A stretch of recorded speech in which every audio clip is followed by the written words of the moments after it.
রাত্রে ডুবে যাওয়ার ভয় থাকে, কিন্তু আমি আমার ভক্তের জন্য এমন তরি তৈরি করেছি যেই তরিতে উঠলে ভক্ত কখনো ডুবে যাওয়ার ভয় থাকে না। পৃথিবীর সমস্ত মাঝির পথ হারানোর ভয় থাকে,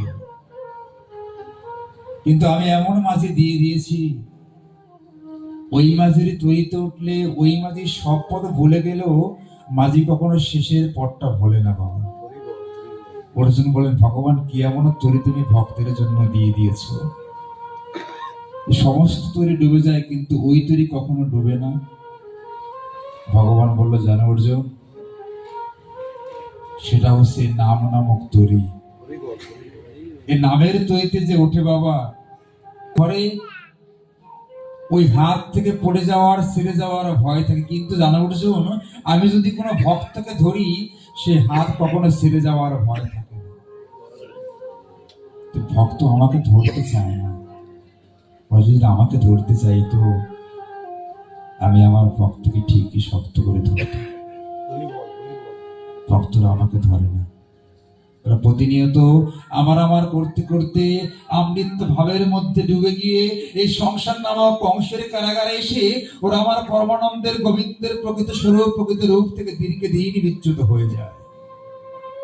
ওরা ভুলে যায় জীবের স্বরূপ নিত্যের কৃষ্ণদাস। ওরা ভুলে যায় জীবের প্রকৃত কর্তব্য কি। ওরা প্রতিনিয়ত আমার ধাম, আমার নাম, আমার গান থেকে বিচ্যুত হয়েছে। প্রশ্ন করি মা তোমাদের,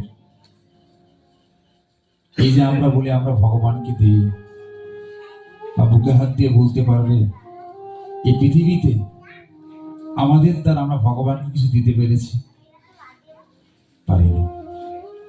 ভগবান বললেন, পত্র পুষ্পম ফলম জলম, এই চারটা জিনিস আমাকে নিবেদন করতে হয়। মাগো, যে পত্রটা আমরা ভগবানকে দিই, এই পত্রটা বৃক্ষ থেকে নেওয়া, এটা সৃষ্টি করার ক্ষমতা আমাদের নেই।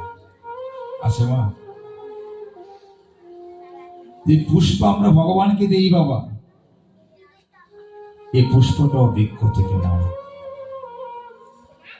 যে ফলটা আমরা ভগবানকে দিই, এই ফলটা বৃক্ষ থেকে নেওয়া। যে জলটা আমরা ভগবানকে দিই,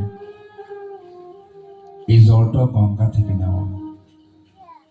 ভগবান বলল, আমাকে দেবার মতো ওদেরকে শুধু